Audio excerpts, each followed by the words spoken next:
So, for those of you who do not know, um, I was an addictions counselor in a drug rehabilitation center.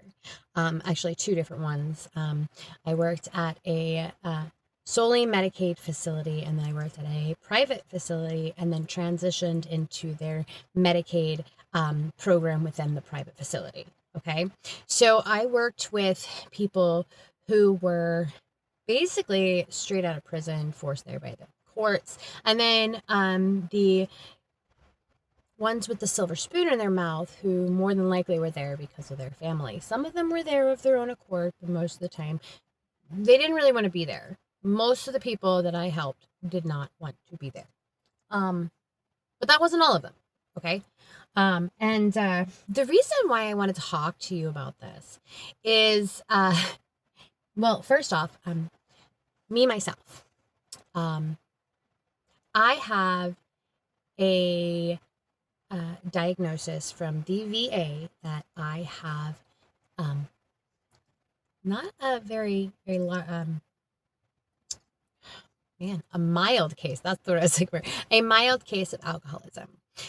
Now, as an addictions counselor and someone who has a lot of friends in recovery, I will honestly say that they would not agree that I am an alcoholic or that I had an addiction because my life never became unmanageable. And I'm going to explain what that means. Okay, so um, my children's father, rest in peace, he was a legit full blown alcoholic. If he did not drink, he got the shakes. And when he drank, he was fairly violent. Okay. Um, I drank quite a bit with him. However, I was a very low tolerance alcoholic in that respect that I could only have up to 6 beers. I maybe had 3 to 4 a day, which, according to the VA, would be too many. They consider 3 or more every single day to be alcoholic. And I agree. I should not have been drinking 3 beers, 4 beers, 5 beers every single day. If I drank more than 6 beers, I was throwing up. My tolerance level never went up. Okay. Um, but I realized that I didn't want to be drinking like that because if I had the 6 beers, man, my life was like the worst ever. I spiraled down. And honestly, anytime that I drank after that, like I got excessively violent, like angry. Like I don't do alcohol very well. Okay, so let's fast forward to um, years later, 2 years later. I quit drinking and began smoking marijuana. And I smoked marijuana, not very much, but I smoked marijuana pretty much the entire time I was a drug counselor. Um, it really helped me to maintain a level of balance because I'm an empath. And so taking on everybody's severe pains, their trauma, their addiction, their failures, all of that, I took that onto myself. And so for me, it was the only way that I was able to maintain my balance. But then it wasn't. Okay. Um, that time, my tolerance level did not stay low. It kept getting higher and higher to the point of where, like, I was smoking ridiculous amounts of marijuana, ridiculous amounts, like nonstop from the time I woke up to the time I went to bed. I was always smoking. Okay. And I started to realize that this was a problem. It was no longer helping me. Now it was a crutch. Now I needed it. I couldn't make it through the day. I was like way, I don't want to say violent, but I was mean. If I didn't smoke, I was mean. And I started to realize that this was a problem. Which is why when I left my life behind, I left that in my past too. Like I did not feel like it was something that was helping me anymore. I started to feel like it was something that was starting to cause me a problem. So I stopped. And I'll be honest, like, I think more clearly. I am able to speak more clearly. I don't feel like I need it anymore. And this has made a huge difference in my life. I am not judging anybody. I do not judge anybody because I've made mistakes. How dare I judge anyone? Okay. I'm just saying that for me, like, smoking marijuana was good until I no longer needed it. And once I was able to truly overcome that anxiety that was holding me back, I didn't need the marijuana anymore. I really didn't. And that wasn't the only thing I was able to give up. I was able to give up smoking cigarettes. I was able to give up, well, smoking cigarettes. That was the only other addiction I had. I mean, yeah, I have an addiction to caffeine, but I don't know if we're going to give that one up. Anyway, so, but I want to specifically talk about what addiction does to us, okay? One of the biggest traps that we have, and I am not talking about a physical dependency, because physical dependency has to be broken. I'm going to talk about the psychological dependency. Okay.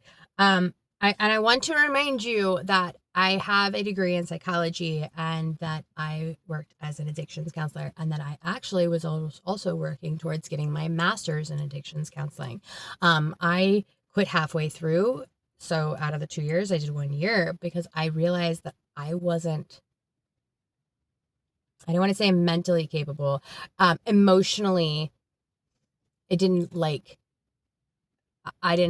trying to maintain my own life because it was causing me too much pain to watch people suffer through that. Okay. So for me, emotionally, it was too much.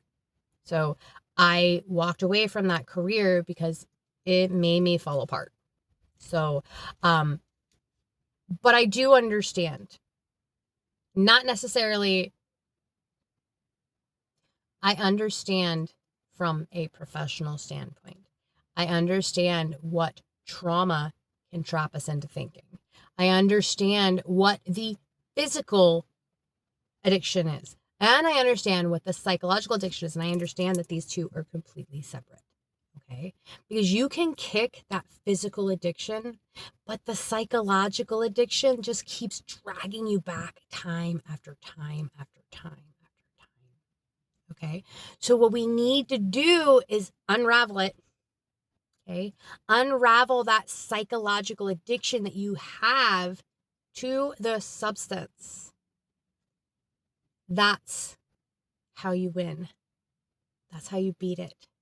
You find a way to unlock your own mind and allow yourself to realize you don't need it. You don't. Okay. At one point in time, it helped you cope. Okay. But we're not here to deal. We're here to heal. Okay. That's the difference. We're not coping anymore, guys. Coping is a thing of the past. It's not helping. It's keeping you stuck.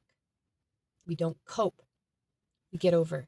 We transmute. We turn that pain into our power and we move forward. Okay. So I have helped people move on from addiction. And I love those people so much because of everything that they taught me. I found that the number one thing that has helped a lot of them move on was creativity. Having an outlet to release the pain. Because a lot of the times they use the addiction to help them get rid of the pain. Okay. But then once the drug has worn off, this pain just shoots through the roof. Okay.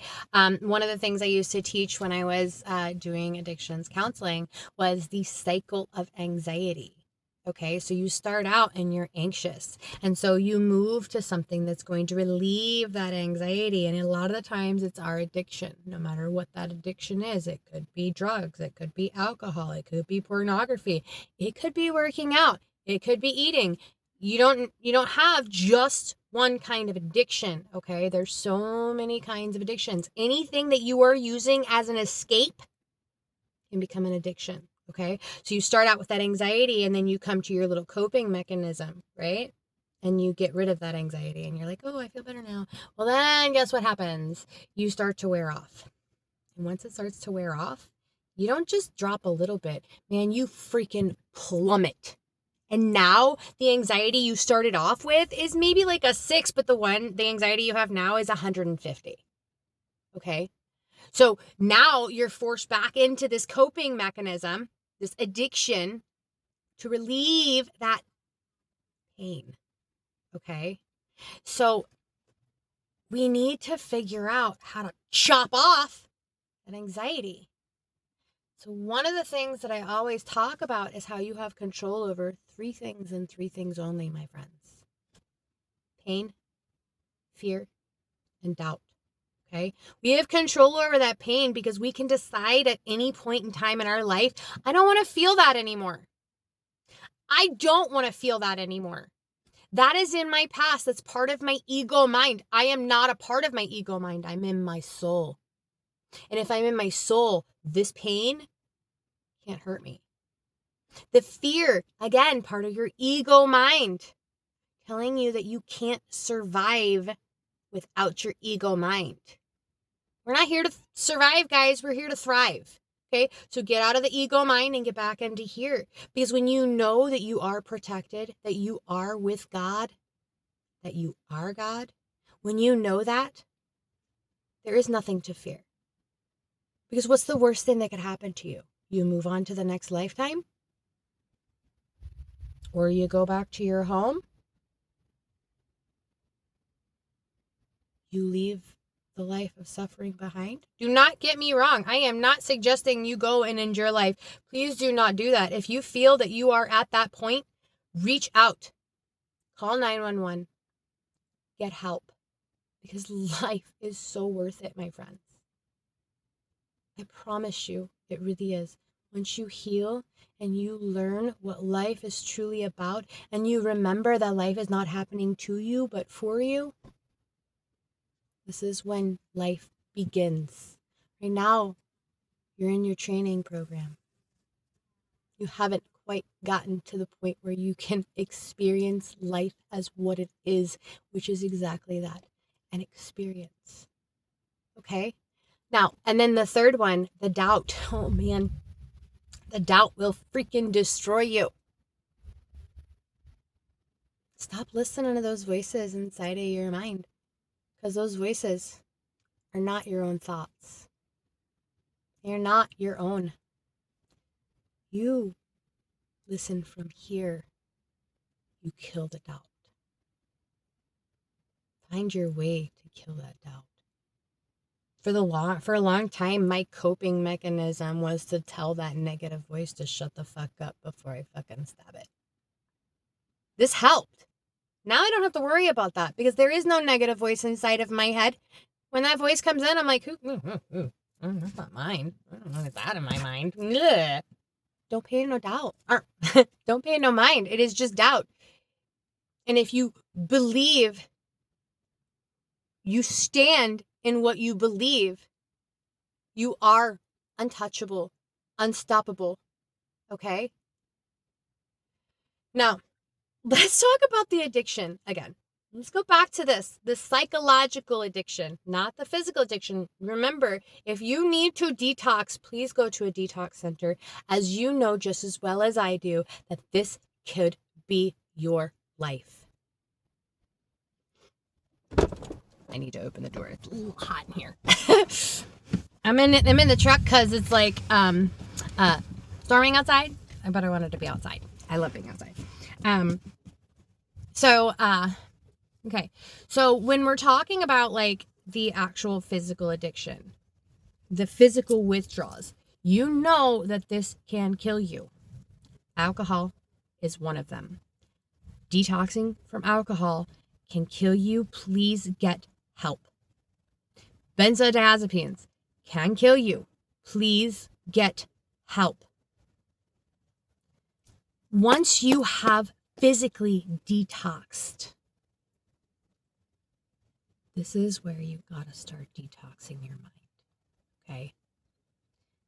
What do I mean by that? What are the things that trigger you? Face those shadows. I want to help. I really do. Okay? So the number one thing I'm going to tell you is you got to face those shadows. Those things that trigger you are your shadows. Let's transmute them. Let's turn that pain into power. For example, one of the things that used to drive me to go light up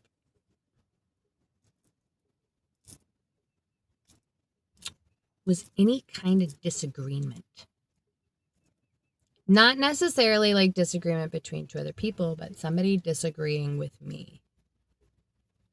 Don't get me wrong, like I've heard my fair share of times that I'm a know-it-all, okay? And I pretty much am, okay? But there's good reason behind that. I'm fairly educated, moved more than 40 times in my life. So I've been a lot of places, not just in the US either. So I've been a lot of places, I've met a lot of people, and I spend a lot of time around people from a lot of different cultures. I love learning about different cultures, okay? Some of my best friends don't live in the United States. And they're learning English just so they can talk to me. That's wonderful. I love it. But when someone would disagree with me, especially on something that I felt really strong about, it would trigger me. And I would start to doubt myself. And when I started to doubt myself, that made me want to go inward. And one of the best ways that I had to go inward and connect to myself was to smoke. Okay? Now, granted, I started to use this too much, and I wasn't necessarily using it for a spiritual reason. I was using it as an excuse. Okay? So now I know what my triggers are. Okay, so I know all the triggers. I have so many triggers, man. I have like 38 traumas. There's a lot of triggers there. But I know what one of my triggers was, and I can look at that trigger and be like, okay, what can I learn from this trigger? So for me, when someone doesn't agree with me, it used to upset me because I was like, I have the truth. I have the answers. I have everything that you need right here. I can prove it to you. But they didn't want to see it. And now it took me a long time to go, oh yeah, you can lead a horse to water, but you can't make him drink. You can't make the blind see. You can't make the deaf hear. It was a matter of, I had to be like, you know what? That's not my person. That person isn't meant to hear my particular whatever I had to say. That person's not ready. So I had to take it away from like, you just don't agree with me, so I gotta go smoke. Okay? No. And I had to look at this and say, you know what, maybe that's not their time. Maybe that's not their message. Maybe they're not meant to hear that. Maybe it's not their time. Okay? So instead of getting frustrated about it, I became more compassionate about it. Okay? So let's go with a way more triggering trigger. Okay. So I've got a lot of bad trauma. And so like things like loud noises have triggered me. And for a long time, like I couldn't do fireworks, but like if someone dropped something in my house, like I would jump, scream, like my heart would race. I'd feel like I got electrocuted. Like I was like ready to fight. And learning how to reel that in and give myself a second to, okay, I'm safe, allowed me to start learning how to basically slow down.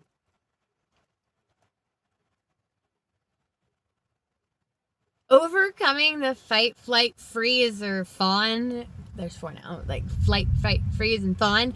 Overcoming that initial reaction, especially for someone with trauma, can be really, really difficult. Okay? I know this.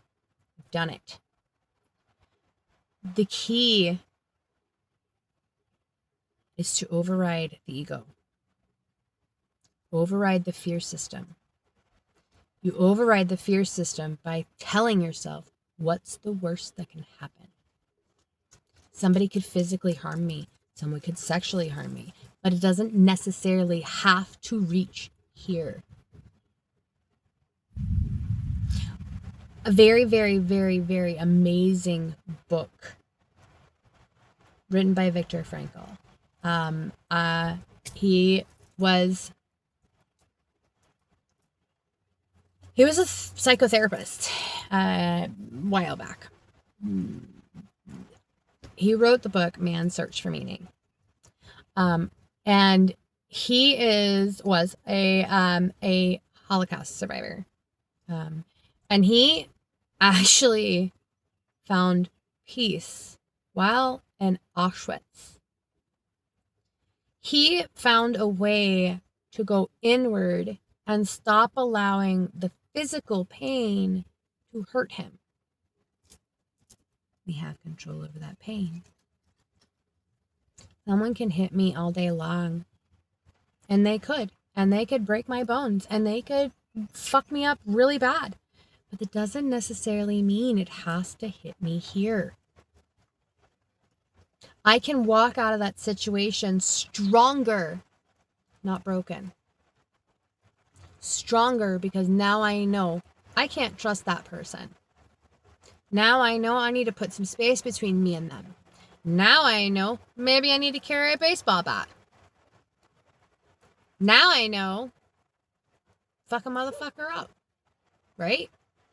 Protect your peace. That's exactly what that means. Protect your peace. You are the only one that can truly allow it to hurt you. And I want you to understand, I have been through hell.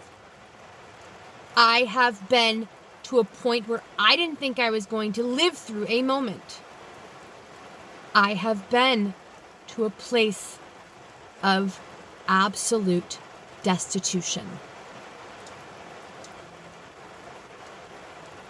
But I always stand back up. I always dust myself off. And I always get right back on. Because I refuse to allow myself to be beaten. I refuse to allow anyone to have control over me. And if you keep thinking about it over and over and over again, they're living rent-free inside of your head and have taken control over your life. Understand that. Allowing this pain to continue to hurt you is giving away your power. I'm going to say that again. Allowing this pain to continue to hurt you is giving away your power. Stop letting them hurt you. You don't have to let it hurt. You don't. You could have my own family could look me in the face, call me crazy, tell me I'm a drug addict, and tell me that I'm fucking crazy, and tell me that I'm fucking crazy, slap me in the face. I don't care. I don't care. They cannot touch me emotionally. They cannot touch me spiritually because I know the truth. I know what I am worth, and I know who I am. No one can hurt me. No one. And that is a power that I have taken away from every single person on this planet. I do not give a fuck who you are. You have no power over me. That is what you need to say to yourself in the mirror every single morning. And it doesn't have to just be to people. Say it to that substance. Say it to the pain. Say it to your trauma. Say it to your past. You have no power over me. Choose to live each moment in peace. The storm around you cannot touch you unless you let it. You are the eye of the storm. You are the eye of the storm. The chaos can swirl around you all day long. It doesn't have to touch you. I understand. I understand that some of you will tell me, well, you have absolutely no idea what it's like to be on fentanyl. You are absolutely right. I do not. You are absolutely right. I do not know what it is like to give my power away to something as strong as fentanyl. Do not get me wrong. I have taken opioids, prescribed. And as a matter of fact, I am very glad they took me off of them because they were too good for me. I was on Valium for a week because my body was so distorted, like cramped up from anxiety, literally, that my spine was like, instead of being like this, it was like this. And the only way for them to be able to fix my spine was for them to give me Valium. I have been on Xanax. Okay? I didn't like it.